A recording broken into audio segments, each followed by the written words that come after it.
Friends, welcome to fezuskitchen. നോമ്പൊക്കെ കഴിയാറായി. അപ്പോൾ ഞാനിന്ന് ഈദിനുള്ളൊരു ബിരിയാണിയുടെ റെസിപ്പിയുമായിട്ടാണ് വന്നിട്ടുള്ളത്. വളരെ സിമ്പിളായി റെഡിയാക്കി എടുക്കാൻ പറ്റിയിട്ടുള്ളൊരു ചിക്കൻ ടിക്ക ബിരിയാണിയാണിത്. അപ്പോൾ നമുക്കിത് ഉണ്ടാക്കുന്നത് നോക്കാം. ഇതിനു വേണ്ടി ഞാൻ 1 കിലോ ചിക്കനാണ് എടുത്തിട്ടുള്ളത്. ആദ്യം നമുക്ക് ചിക്കൻ ഒന്ന് മാരിനേഷൻ ചെയ്ത് വെക്കണം.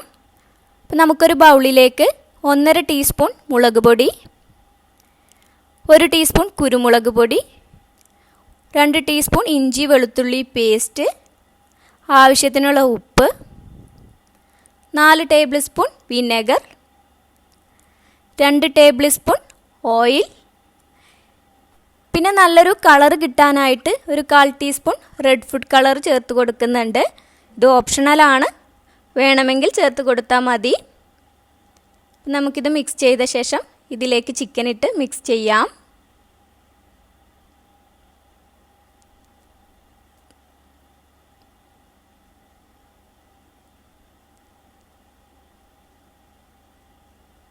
ഇനി ഈ ചിക്കനിൽ മസാല നന്നായി ഒന്ന് പിടിക്കാനായി ഒരു അരമണിക്കൂറെങ്കിലും നമുക്കിത് മാറ്റി വെക്കാം.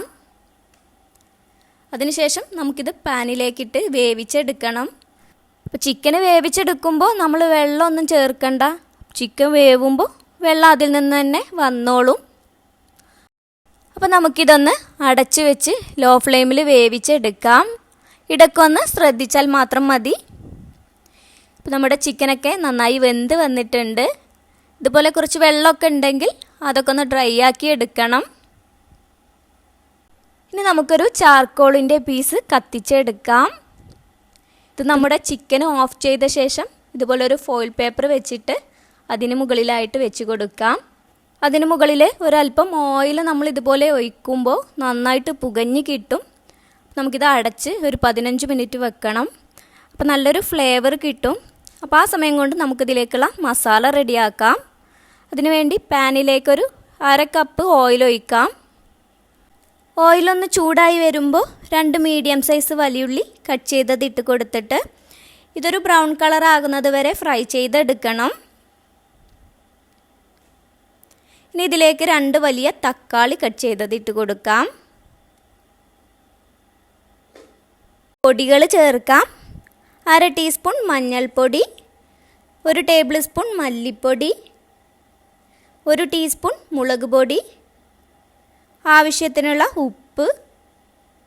ഇതിൻ്റെയൊക്കെ ആ ഒരു പച്ചമണം മാറി വരുന്നത് വരെ നമുക്കൊന്ന് മൂപ്പിച്ചെടുക്കാം. ഇനി 1 കപ്പ് തൈര് ചേർക്കാം.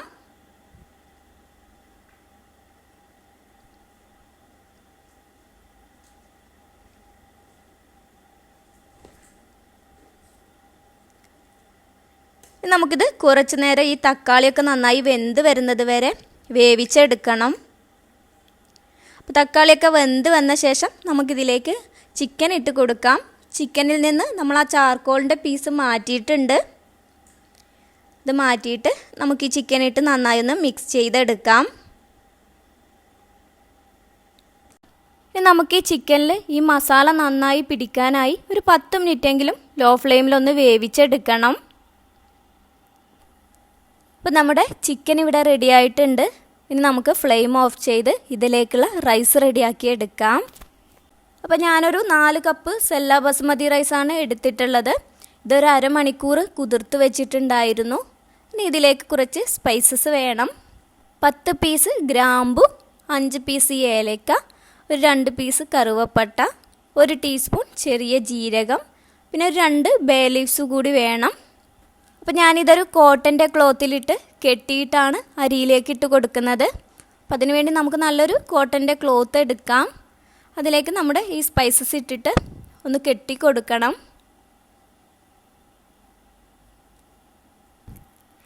ഇങ്ങനെ ചെയ്യുമ്പോൾ ബിരിയാണി കഴിക്കുന്ന സമയത്ത് നമുക്കിതൊന്ന് എടുത്തു മാറ്റേണ്ട ആവശ്യം വരില്ല. അതുപോലെ ഇതിൻ്റെ ഫ്ലേവർ കിട്ടുകയും ചെയ്യും.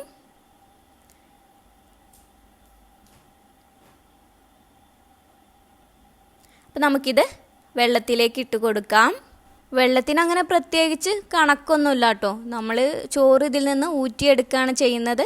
അപ്പോൾ അതിനനുസരിച്ചുള്ള വെള്ളം എടുക്കാം. ഇനി ഇതിലേക്ക് ആവശ്യത്തിനുള്ള ഉപ്പിട്ട് കൊടുക്കണം. വെള്ളത്തിലൊരല്പം ഉപ്പ് മുമ്പോട്ട് നിന്നാലേ നമ്മുടെ ചോറിൽ ഉപ്പുണ്ടാവുള്ളൂ. അപ്പോൾ നമുക്കിത് അടച്ച് വെച്ച് നന്നായി ഒന്ന് തിളപ്പിച്ചെടുക്കാം. ഇതിലേക്ക് 2 ബേ ലീവ്സ് കൂടി ഇട്ട് കൊടുക്കണം. വെള്ളം തിളച്ച് തുടങ്ങിയിട്ടുണ്ട്. അപ്പോൾ നമുക്കിതിലേക്ക് അരി ഇട്ട് കൊടുക്കാം.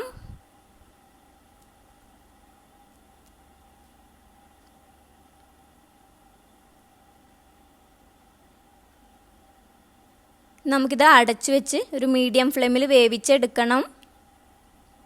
നമ്മുടെ റൈസൊക്കെ നന്നായി വെന്ത് വന്നിട്ടുണ്ട്. അപ്പോൾ നമുക്കിതൊന്ന് സ്ട്രെയിൻ ചെയ്തെടുക്കാം.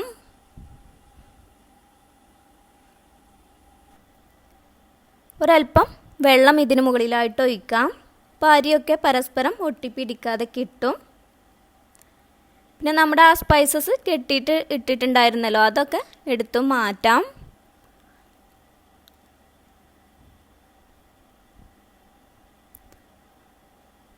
ആ ബേ ലീഫ് കൂടി എടുത്തു മാറ്റണം. അപ്പോൾ നമ്മുടെ റൈസും മസാലയൊക്കെ റെഡി ആയിട്ടുണ്ട്. അപ്പോൾ ഇനി ഇതൊന്ന് ദം ചെയ്തെടുത്താൽ മാത്രം മതി. അപ്പോൾ നമ്മുടെ ബിരിയാണിക്ക് നല്ലൊരു യെല്ലോ കളർ കിട്ടാൻ വേണ്ടി ഞാനൊരു 3 ടേബിൾ സ്പൂൺ പാലിലേക്ക് 1/4 ടീസ്പൂൺ യെല്ലോ ഫുഡ് കളർ കൂടി മിക്സ് ചെയ്ത് വെക്കുന്നുണ്ട്. അപ്പോൾ ബിരിയാണിക്ക് നല്ല കളർ കിട്ടും. ഇനി നമുക്ക് ബിരിയാണി ദം ചെയ്തെടുക്കാം. അപ്പോൾ പാനിലേക്കൊരു 1/4 പോർഷനോളം റൈസ് ഇട്ട് കൊടുക്കണം.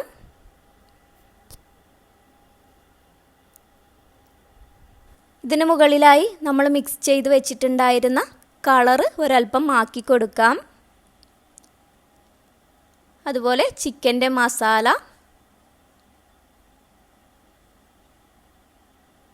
പിന്നെ ഒരല്പം മല്ലിയില, പുതിനയില, പിന്നെ ഒരു 1/4 ടീസ്പൂൺ ഗരം മസാല, ഒരു 2 പച്ചമുളക് ഒന്ന് കട്ട് ചെയ്തിട്ട് കൊടുക്കുന്നുണ്ട്. റൈസ് ഇട്ട് കൊടുക്കാം.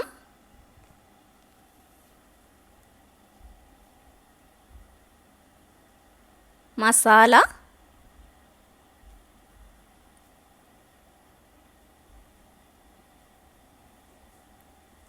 റൈസ്,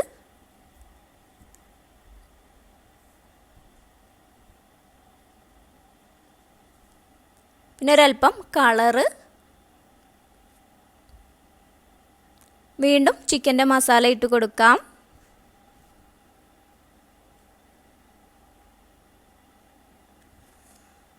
ഒരല്പം മല്ലിയില, പുതിനയില, 2 പച്ചമുളക്, ഗരം മസാല, വീണ്ടും നമുക്ക് റൈസ് ഇട്ട് കൊടുക്കാം.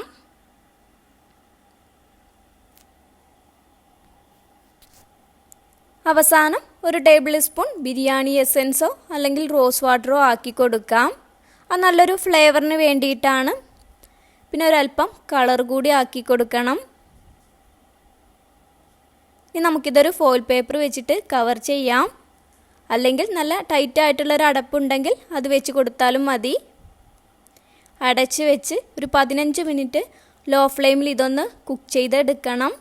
അതിനുശേഷം നമുക്കിത് സെർവ് ചെയ്യാം. അപ്പോൾ നമ്മുടെ ബിരിയാണി റെഡി ആയിട്ടുണ്ട്. നമുക്കിതൊന്ന് നോക്കാം. തുറക്കുമ്പോഴേ നല്ല സ്മെല്ലൊക്കെ വരുന്നുണ്ട് കേട്ടോ. അപ്പോൾ നമുക്കിത് മിക്സ് ചെയ്തെടുക്കണം.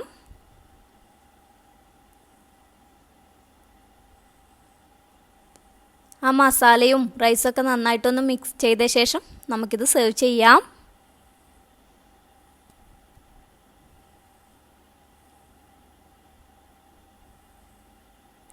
അപ്പോൾ നമ്മുടെ ടേസ്റ്റി ആയിട്ടുള്ള ചിക്കൻ ടിക്ക ബിരിയാണി ഇവിടെ റെഡി ആയിട്ടുണ്ട്. അപ്പോൾ പെരുന്നാളിനൊക്കെ എല്ലാവരും ഒന്ന് ട്രൈ ചെയ്ത് നോക്കൂ. അതിനുശേഷം അഭിപ്രായം പറയാൻ മറക്കരുത്. നിങ്ങൾക്ക് എൻ്റെ വീഡിയോ ഇഷ്ടമായെങ്കിൽ ലൈക്ക് ചെയ്യാനും ഷെയർ ചെയ്യാനും അതുപോലെ സബ്സ്ക്രൈബ് ചെയ്യാത്തവരാണെങ്കിൽ സബ്സ്ക്രൈബ് ചെയ്യാനൊന്നും മറക്കരുത്. അതിനോട് കൂടി ബെല്ലൈക്കൺ കൂടി ക്ലിക്ക് ചെയ്യുകയാണെങ്കിൽ ഞാനിടുന്ന ന്യൂ വീഡിയോസിൻ്റെ നോട്ടിഫിക്കേഷൻ നിങ്ങൾക്ക് ലഭിക്കുന്നതായിരിക്കും. അപ്പോൾ അടുത്തൊരു അടിപൊളി വീഡിയോയുമായി വീണ്ടും കാണാം. താങ്ക്